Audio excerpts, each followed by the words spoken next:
Hello everyone, আসসালামু আলাইকুম। সবাইকে গুড আফটারনুন। কেমন আছেন সবাই? আশা করি সবাই ভালো আছেন। আল্লাহর রহমতে আমরা সবাই ভালো আছি। তো আজকে আমার দেখুন সামাদ ভাত খাচ্ছে। এখানে আমার ছোট ছেলে বসে আছে।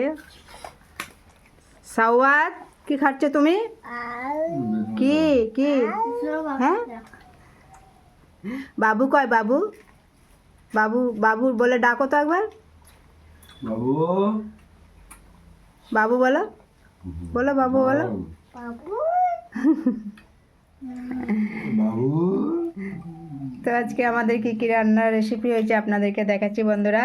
তো এখানে হয়েছে সাদা ভাত, এখানে আছে এটা হচ্ছে কচু, পুঁই শাক, মুসুরির ডাল দিয়ে রান্না হয়েছে। এখানে আছে বড়া, এটা হচ্ছে পলতা পাতা। পলতা পাতা সবাই বুঝতে পারে না, সেই জন্য আমি এটাকে এটা হচ্ছে পটল পাতার বড়া।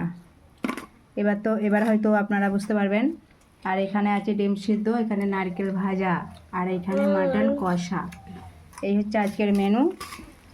তো কেমন লাগলো ভিডিওটা অবশ্যই লাইক কমেন্ট শেয়ার করবেন, একটু সাপোর্ট করবেন। আপনারা সুস্থ থাকবেন, ভালো থাকবেন।